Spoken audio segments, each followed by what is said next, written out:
আখি বাড়ি ফিরল না। আমি কত মানুষকে জিজ্ঞাসা করেছি, এই যে বাবু মশাইরা আমার একমাত্র ভাইজি স্কুলে পড়তে গিয়ে হারিয়ে গেছে। আপনারা কেউ আমার ভাইটিকে দেখেছে? বলুন না বাবু মশাইরা, দেখেছেন? আমার আখিকে কেউ দেখেছেন? বলুন না।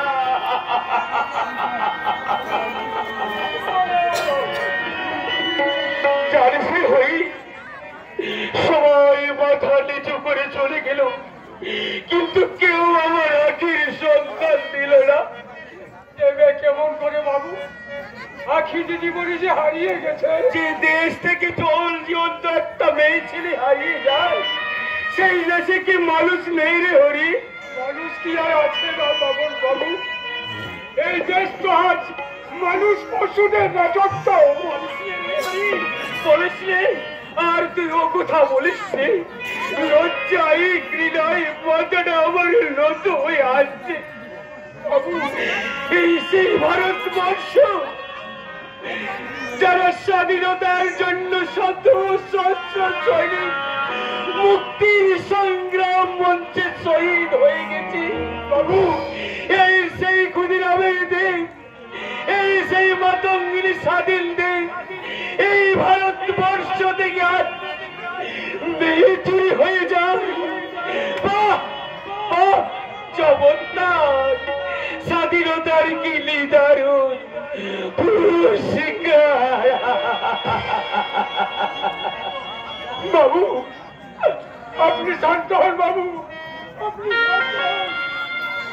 আমার আমার স্বাধীন দেশের 90 কোটি জনগণ অন্যায় ব্যভিচারের স্রোত রুখতে কি তোমাদের মাঝ থেকে একটা ক্ষুদিরাম উঠে আসতে পারি না? একটা নেতাজি সুভাষচন্দ্রকে রুখে দাঁড়াতে পারে না? তোমাদের যুব সমাজ কি এত দুর্বল? প্রমুখ কাপুরুষ হয়ে গেছে। কাপুরুষ নয় জেঠামণি, যুব সমাজ আজ মরে গেছে। বিপ্লব আবার আগে বলো বলো না বাবু, বলো আখি দিদিমণি কোথায়? আমি জানি না হরিদা। কেন জানিস না? তুই তো পুলিশের ডিএসপি, তোর হাতে তো আইনের অনেক ক্ষমতা আছে। তাহলে কেন কেন তুই আখির সন্ধান জানতে পারিস না? আমি যে নির্ভয় জেঠামণি। পুলিশ যদি নির্ভয় হয়, জনগণ কার উপর ভরসা করবে? আমি একজন বৃদ্ধ সহায় জনগণ হয়ে ডিএসপি সাহেবের কাছে আবেদন করতে এসেছি। স্যার, আমার একমাত্র ভাইটি স্কুলে পড়তে গিয়ে হারিয়ে গেছে। আপনি আমার ভাইটিকে এনে দিন না স্যার, আমার ভাইটিকে এনে দিন না স্যার। বাবু আপনি একটু চুপ করুন বাবু, আপনি একটু চুপ করুন। পারলেন না তো স্যার, ডিএসপি হয়েও আপনি একটা ছাত্রীকে উদ্ধার করতে পারলেন না।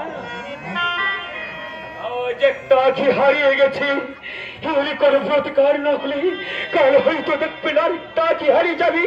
এইভাবে যদি ওরা হারিয়ে যায়, কোন বাবা মা কি তাদের মেয়েকে স্কুলে পাঠাবে? স্যার জেঠামণি জবাব দিন, নইলে খুলে বলুন আইনের পোশাক, এই পোশাক আমি জনগণের দিকে ছড়ে দিয়ে বলবো, এই দেশের নির্যাতিত জনগণ, এই দেশের আইনি ব্যবস্থা বলতে কিছুই নেই। তাই তো তোমরা নিজেকে বাঁচাতে নিজেরাই তুলে নাও এই দেশের আইন। না জেঠামণি না, এই পোশাকটা আপনি আমার দেহ থেকে খুলে নেবেন না। আইন কখনো দুর্বল নয়, পঙ্গু নয়। পৃথিবীর সমস্ত অপশক্তিকে তোমার কথা আইনের ক্ষমতা আছে।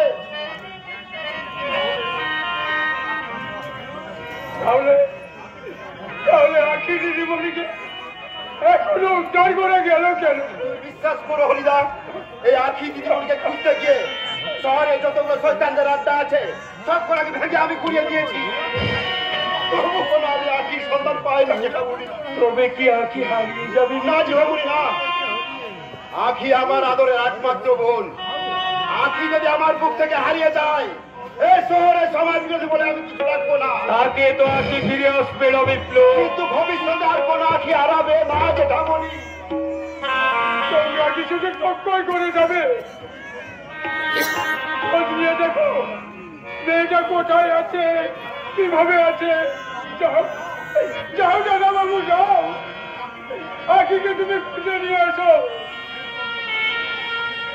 যে সংসার আজ অন্ধকারে মরে গেছে গো, অন্ধকারে মরে গেছে।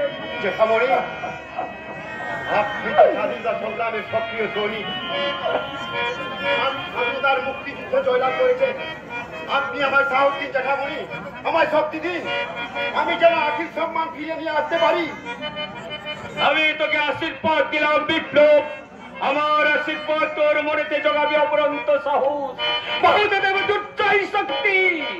ওই সাহস আর শক্তি নিয়ে দেশ মাতৃকার নামে শপথ করে ঝাঁপিয়ে পড়। আপসীন কর্তব্যে এই দেশের মির্জাফরের হাত থেকে ছিনিয়ে নেয় এই দেশের সম্মান, নারীর সম্মান আর জনগণের প্রকৃত স্বাধীনতা।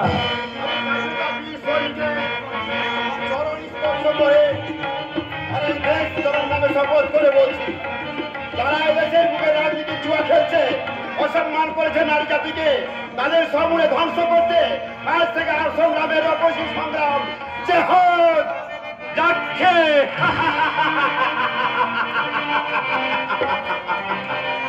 আমার একটু একটু করে যাচ্ছে এই দেশের শাশ্বত সৈনিক, জেগে উঠেছে মাত্রাত্মা সূর্য সেন। এবার শুরু হবে কালো বাজারদের কালো টাকার অস্ত্রাকার লুণ্ঠন। ওই জেগে উঠেছে বিনয় বাদল দিনেশ। এবার শুরু হবে দুর্নীতিবাদদের হতকারী তার রাস্তার আক্রমণ। ওই জেগে উঠেছে নেতাজি সুভাষচন্দ্রের আজাদিন পথ। ওই সমস্ত মাত্র কণ্ঠে আবার তুলছে দিল্লি চলো, গগনে বাজে মাদল, নিম্নে উতলা ধরণী চল চল চল চল চল চল চল, গগনে বাজে মাদল, নিম্নে উতলা ধরণী চল, চল চল চল চল চল চল চল চল